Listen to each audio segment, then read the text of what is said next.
सुप्रभात बच्चों। आज हम आपके बीच एक नए टॉपिक के साथ उपस्थित हैं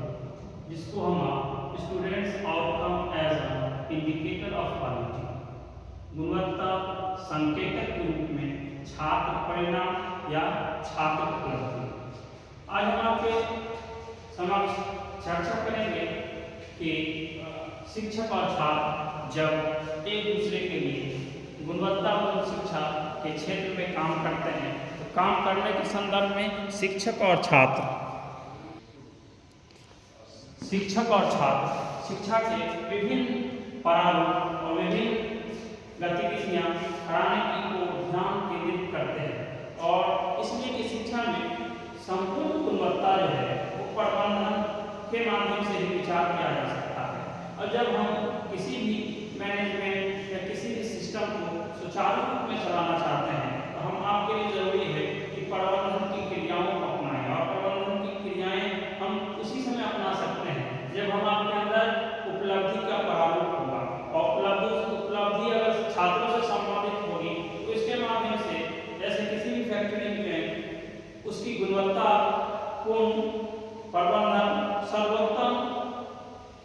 मानी जाती है और सर्वोत्तम उसी समय मानी जाती है जब किसी विद्यालय, विश्वविद्यालय, महाविद्यालय का जो प्रबंधन समिति या छात्र प्रबंधन समिति छात्रों की समस्या और छात्रों के सर्वांगीण विकास के लिए काम करना चाहेगा। तो जब काम करना चाहेगा छात्रों के विकास के लिए तो इस संदर्भ में शिक्षक और छात्र दोनों के लिए एक अलग अलग प्रारूप की व्यवस्था होगी और अलग अलग प्रारूप की व्यवस्था उस समय हो पाएगी जब शिक्षक की उपलब्धता होगी और छात्र भी उपलब्ध होकर के शिक्षा व्यवस्था से व्यवस्थित होना चाहेगा। और कोई भी शिक्षा व्यवस्था से व्यवस्थित होने के लिए जरूरी है शिक्षा में संपूर्ण गुणवत्ता वो प्रबंधन के रूप में हो। और प्रबंधन कब होगा जब छात्र केंद्रित होगा और छात्र केंद्रित माना उसी समय जाएगा जब छात्र उपलब्ध होगा या फिर छात्रों का 100% परिणाम देखने को मिलेगा। और छात्र का परिणाम उसी समय देखने को मिलेगा जब छात्र संपूर्ण गुणवत्ता के माध्यम से अपने समय का प्रबंधन करके छात्र अपने जीवन के अंदर उपलब्धि के रूप में अपने परिणाम को देख पाएगा। तब जाके गुणवत्ता के संकेतक के रूप में छात्र को उसका परिणाम या उसकी उपलब्धि जब उसकी नजर के सामने होगी तो उसके माध्यम से छात्रों के अंदर गुणवत्तापूर्ण शिक्षा का आधार और उसकी बुनियाद गुणवत्ता के संकेतक के रूप में छात्रों की उपलब्धि देखने योग्य होगी और छात्रों की समस्याओं का समाधान भी हो पाएगा। इसलिए इसी रूपरेखा को बढ़ाते हुए हम चर्चा करते हैं कि उसको बदलने के लिए परिणाम में बदलने के लिए क्या क्या जरूरी है। Individual instruction arrangement. Individual instruction arrangement कहते हैं व्यक्तिगत अनुदेशन व्यवस्था। हम आप अक्सर छात्रों के अंदर व्यक्तिगत तौर पर अनुदेशन देखना चाहते हैं और अनुदेशन देखने के लिए छात्रों के अंदर उपलब्धि के स्तर के में वृद्धि देखने को मिलता है और वृद्धि उसी समय देखने को मिलता है जब छात्रों के अंदर योग्यता होती है और योग्यता पर आधारित होकर के छात्र अपनी क्षमताओं का आदान प्रदान करता है, अपने आप को व्यवस्थित करता है, अपने आप को प्रतिभाशाली छात्रों में इंकित करने लगता है और अपने समान बुद्धिलाब्धि के माध्यम से एक कक्षा में और अलग अलग कक्षाओं के माध्यम से अलग अलग रूपरेखाओं को अपनाता है और अलग अलग रूपरेखाओं को के माध्यम से अपने आप के अंदर प्रत्येक स्तर पे सुधार लाना चाहता है। और व्यक्तिगत अनुदेशन भी इसी बात पर निर्भर करता है कि छात्र अपने आप को जितना उपलब्ध कराता है उतना व्यवस्थित हो जाता है। अगर छात्र अपने आप को बारगुना उपलब्ध नहीं कराएगा तो व्यवस्थित नहीं हो पाएगा। और छात्रों की प्रतिभाशाली भी इसी बात के लिए होती है कि छात्र समान बुद्धिलाब्धि वाला है या विशिष्ट बुद्धिलाब्धि वाला है या मन बुद्धि है, ये उसके अधिक क्षमताओं के आदान प्रदान पर निर्भर करता है कि छात्र अपने आप के जीवन को उपलब्धि के रूप में कितना परिवर्तनशील बनाना चाहता है। तो व्यक्तिगत तौर पर उसका के लिए इंस्ट्रक्शन अरेंजमेंट जरूरी होता है। दूसरी चीज है कॉम्प्रिहेंसिव करिकुलम कि छात्रों के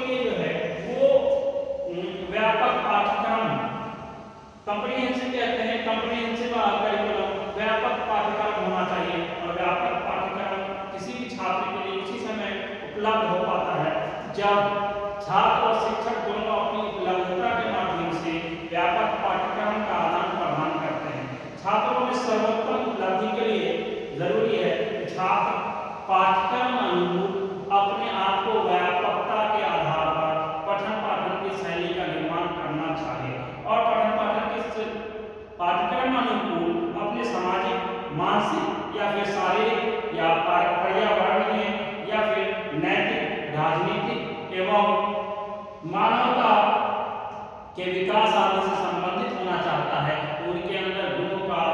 विकास होना जरूरी है। गुणों का अलग अलग विषय वस्तु का समावेश होना जरूरी है और अलग अलग विषय वस्तु का समावेश होगा तो पाठ्यक्रम जो है वो व्यापकता पर आधारित होगी। छात्रों के अंदर उपलब्धि के क्षेत्र में कार्य करने की क्षमता बढ़ेगी, छात्रों को उसका परिणाम दिखाई देगा। जब छात्र जीवन में पाठ्यक्रम पर आधारित होकर के अपने पाठ्यक्रम रहित शिक्षा व्यवस्था को व्यवस्थित करेगा, पाठ्यक्रम के अंदर जो उतार चढ़ाव है, पाठ्यक्रम के जो रुचिकर बनाया जाता है, इंटरेस्टेड बनाया जाता है, उसका टेस्ट छात्रों के मन मस्तिष्क में आने लगता है और पाठ्यक्रम का निर्माण छात्रों की समस्या के समाधान के संदर्भ में होने लगता है। तीसरी चीज है, तीसरा पॉइंट है comprehensive support of student. Comprehensive support of student, छात्रों का व्यापक अनुसमर्थन। छात्रों का व्यापक अनुसमर्थन भी जरूरी है। छात्रों का व्यापक अनुसमर्थन इसलिए जरूरी है कि छात्रों को सर्वोत्तम उपलब्धि के स्तर में स्तरीकरण होने के लिए जरूरी है कि छात्र अपने आप की महत्वपूर्ण आवश्यकताओं का आयोजन करे और जब आयोजन करेगा उसके माध्यम से छात्र अलग अलग प्रकार की गतिविधियां करेगा। जब छात्र अलग अलग प्रकार की गतिविधियां करेगा तो उसके माध्यम से छात्रों को भी सपोर्ट की आवश्यकता होगी और शिक्षक जितना अधिक चाहेगा उतना ज़्यादा से ज़्यादा छात्रों को सपोर्ट करेगा और जितना अधिक सपोर्ट करेगा उतना छात्रों की समस्या का समाधान हो पाएगा। इसलिए कॉम्प्रिहेंसिव सपोर्ट ऑफ स्टूडेंट्स बहुत ही महत्वाकांक्षी है, महत्वपूर्ण है और महत्वपूर्ण इसलिए है कि हम आप शिक्षक और छात्र एक दूसरे की व्यापकताओं पर निर्भर करता है। शिक्षक जो निर्देशन देता है छात्र उस निर्देशन का पालन करता है, वो घर पे हो या घर के बाहर हो, वो अपने शिक्षक की प्रेरणा को आधार मानता है और प्रेरणा को आधार मान करके शिक्षक हो, समुदाय के बीच हो या परिवार के बीच हो, शिक्षक अपने छात्रों को और या छात्र अपने शिक्षकों को एक अभिप्रेरणा के रूप में लेता है और शिक्षक अपने अनुभवों को सहयोग के माध्यम से छात्रों तक प्रस्तुत करता है ताकि छात्रों की समस्या का समाधान हो सके और छात्र समय समय पर अपने आप को गर्वान्वित महसूस कर सके कि मैं इस पठन पाठन में से संबंधित हूँ, जहाँ मैं पठन पाठन कर रहा हूँ वहाँ मेरे शिक्षक हमारे लिए काफी सहयोगी है। नेक्स्ट है valid activities of student and school. Valid activities विद्यालय एवं छात्रों की वैध गतिविधियां। विद्यालय एवं छात्रों की वैध गतिविधियां के हम आप अक्सर देखते हैं किसी भी शिक्षा व्यवस्था को व्यवस्थित करने के लिए छात्रों में गुणवत्ता के सांकेतिक रूप में, परिणाम के रूप में, उपलब्धि के रूप में बदलने के लिए जरूरी होता है कि शिक्षक और छात्र दोनों विद्यालय के वातावरण को उसके अनुकूल बनाने का प्रयास करते हैं। विद्यालय छात्रों के माध्यम से विद्यालय के वातावरण का अनुकूल करना चाहता है। शिक्षक अपने अनुशासन रहित छात्रों के अंदर अनुशासन करना चाहता है। शिक्षक छात्रों को के बीच पारदर्शिता करना चाहता है। वो सुख सुविधा से लैस होकर के वर्ग में आता है और छात्रों की समस्याओं का समाधान करने के लिए वो पठन पाठन शैली का अथक निर्माण करता रहता है और जब अथक निर्माण करता रहता है उसके माध्यम से शिक्षक विद्यालय में और छात्र विद्यालय के वातावरण में इस अनुरूप ढल जाता है कि वो छात्र अपनी समस्या का समाधान होते हुए अपने आप को प्रसन्नता के व्यवहार में व्यवहारीकरण करने लगता है और अपने आप को आपका समय समय पर मूल्यांकन करने लगता है और अपने आप को विश्वसनीय विधियों के माध्यम से जोड़ने लगता है। इसलिए हम आपको जो छात्रों को जब सुख सुविधाएं मिलती हैं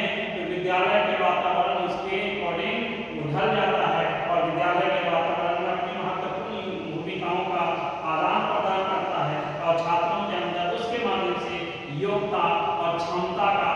अर्जन होने लगता है और शिक्षक अपने ज्ञान अर्जन के माध्यम से छात्रों के अंदर अलग अलग एक्टिविटीज के माध्यम से सुधार कर पाता है। नेक्स्ट है प्रोफेशनल ग्रोथ ऑफ टीचर, शिक्षकों की व्यावसायिक वृद्धि। प्रोफेशनल ग्रोथ ऑफ टीचर, शिक्षकों की व्यावसायिक वृद्धि। हम आप जानते हैं कि शिक्षक और छात्रों की उपलब्धि का स्तर जानने के लिए जरूरी है कि छात्रों का परिणाम दिखाई दिया जाना चाहिए, छात्रों की उपलब्धि देखने योग्य होनी चाहिए। जब छात्रों की उपलब्धि देखने योग्य होती है तो शिक्षकों की व्यावसायिक वृद्धि का भी पता चलता है कि शिक्षकों के अंदर व्यावसायिक वृद्धि है, इसलिए अपने छात्रों को भी व्यावसायिक क्षमताओं के आदान प्रदान से उसके अंदर की समस्या का समाधान करते हुए शिक्षक क्या करता है, अपना तो ग्रोथ कर चुका है, अपने छात्रों के अंदर व्यावसायिक क्षमताओं का आदान प्रदान कर रहा है। शिक्षक क्या करता है, परंपरागत तरीके से खुद भी पठन पाठन करके आता है और छात्रों को भी प्रेरित करता है कि आप भी पठन पाठन से संबंधित हो, पाठ्यक्रम के अनुरूप पढ़ के आवे। और जब वो छात्र पढ़ के आता है तो बहुत सारी समस्याएं, बहुत सारे कंसेप्ट, बहुत सारी अवधारणाएं सरल स्वभाव के द्वारा छात्रों के मन मस्तिष्क में शिक्षकों के द्वारा बताई हुई सारी की सारी छात्रों के मन मस्तिष्क में स्थान ग्रहण कर लेती है। और जैसे ही स्थान ग्रहण कर लेती है, शिक्षकों की व्यवसायिक अभिवृद्धि छात्रों के लिए एक आवश्यक रूपरेखा तैयार कर लेती है। और जैसे ही आवश्यक रूपरेखा तैयार कर लेती है, उसके माध्यम से शिक्षक और छात्र दोनों का ग्रोथ होने लगता है और दोनों की समस्या का समाधान होने लगता है। हम अक्सर गुणवत्ता के संकेतक के रूप में छात्रों के परिणाम या छात्रों की उपलब्धि की बात करते रहते हैं। तो छात्रों की उपलब्धि के संदर्भ में भी अक्सर हम अपने आप को व्यावसायिक मानते हुए इस बात की ओर ध्यान केंद्रित करते हैं कि हम छात्रों के अंदर डेमोक्रेटिक सिस्टम लागू करें। डेमोक्रेटिक सिस्टम हम आप जानते हैं कि प्रजातांत्रिक व्यवस्था छात्रों के अधिकतम उपलब्धि स्तर के लिए जरूरी होता है कि छात्रों के अंदर प्रजातांत्रिक व्यवस्था को आधार माना जाए, ताकि विद्यालय स्तर की गतिविधियां जो है उसके संचालन में छात्रों के बीच कोई भेदभाव एवं पक्षपातपूर्ण किया जाने वाला व्यवहार छात्रों की उपलब्धि पर विपरीत प्रभाव डालता है। इसलिए हम आपको छात्रों के प्रति अपने मन मस्तिष्क की उपलब्धता के साथ छात्रों में समानता, छात्रों में निष्पक्षता का व्यवहार, छात्रों के लिए विद्यालय व्यवस्था में रुचि विकसित करना होता है। और जब हम छात्रों के अंदर रुचि विकसित करते हैं तो हम देखते हैं कि प्रत्येक छात्र के अंदर विभिन्न क्षेत्र में अधिक दक्षता प्रदर्शन कर पाते हैं और अधिक प्रकार से दक्षता प्रदान कर पाते हैं। तो दक्षता के माध्यम से छात्रों के अंदर उपलब्धि और उन परिणाम को अपने लक्ष्य तक पहुंचने के लिए एक रूपरेखा मिलती है और शिक्षकों के दिशा निर्देशन में उसको वो प्राप्त कर पाते हैं। नेक्स्ट है सेकंड लास्ट पॉइंट है accountability of teachers. Accountability of teachers कहते हैं शिक्षकों की जवाबदेही। हम आप जानते हैं कि शिक्षक समाज के निर्माता होते हैं और समान रूप से इस बात को भी जानते हैं शिक्षकों की उपलब्धि का स्तर जितना अधिक होता है उतना छात्रों की उपलब्धि का स्तर भी अधिक होता है। इसलिए शिक्षकों की बहुत बड़ी जवाबदेही होती है और शिक्षक अपनी जवाबदेही से जब वो नहीं भागता है तो शिक्षक क्या करता है, अनिवार्य रूप से शिक्षक ज्यादा से ज्यादा छात्रों के अंदर उच्चतम उपलब्धि लाना चाहता है, ज्यादा से ज्यादा पोटेंशियल नॉलेज देना चाहता है। शिक्षक अपने आप को उत्तरदायी मानता है और अपने उत्तरदायित्व को निभाते हुए छात्रों के अंदर की जो समस्याएं हैं विषय वस्तु की हो या फिर अधिगम से आधारित हो या फिर आईसीटी बेस्ड हो या फिर लैब पर आधारित हो, प्रैक्टिकम पर आधारित हो, उन सारी की सारी समस्याएं उपलब्धि के रूप में उस समय बदलती हैं जब शिक्षक अपने छात्रों के स्तर को समझते हुए छात्रों की समस्या का समाधान करते हैं। और जैसे ही छात्रों की समस्या का समाधान करते हैं वैसे ही शिक्षक छात्रों की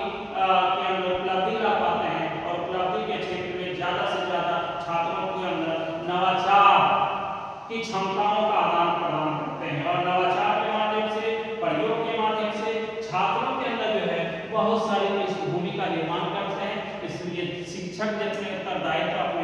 उत्तरदायित्व का निर्वहन करते हैं, छात्रों की भी जिम्मेवारी उतनी ही बनती है कि छात्र अपने उत्तरदायित्व का निर्वहन करें, जिसके माध्यम से वो अपने आप को के अंदर अकाउंटेबिलिटी ऑफ टीचर्स वाला गुण ला सके। लास्ट पॉइंट है स्पेशल एजुकेशन सिस्टम, जिसको हम आप जानते हैं विशेष शिक्षा व्यवस्था के रूप में। हम आप अक्सर विशेष शिक्षा व्यवस्था से व्यवस्थित उसी समय होते हैं जब छात्रों के अधिकतम उपलब्धि स्तर के लिए आवश्यक ये माना जाता है कि छात्र विकलांग या विशेष आवश्यकता वाले बालकों के लिए उचित रूप में या शिक्षा व्यवस्था को व्यवस्थित करने के लिए उसको सही रूप में पृथक रूप में संपन्न की जाए। विशेष प्रकार के छात्रों की आवश्यकता को समझते हुए शिक्षक को चाहिए कि विशेष पाठ्यक्रम एवं विशेष शिक्षण नीतियों का आदान प्रदान करें या फिर उपलब्ध कराएं, जिसके माध्यम से छात्र अपनी समस्याओं को समझ सके और उसका समाधान के लिए शिक्षक के दिशा निर्देशन में अपने आप को व्यवस्थित कर सके। और कोई छात्र अपने आप को उसी समय व्यवस्थित कर पाता है जब सही दिशा में शिक्षक उसको सही दिशा के प्रारूप में उसको ढाल पाता है और सारे एजुकेशन सिस्टम से को अनिवार्य रूप में दे पाता है। इसलिए हम आप लोग से अनुरोध करते हैं आप हमारे चैनल को सब्सक्राइब करें और ज़्यादा से ज़्यादा लोगों तक शेयर करें, ताकि और इससे रिलेटेड अगर कोई और भी वीडियो चाहिए हमको इंडिविजुअली कॉन्टेक्ट करें ताकि मैं आपकी समस्या का समाधान कर पाऊँ। धन्यवाद, आभार।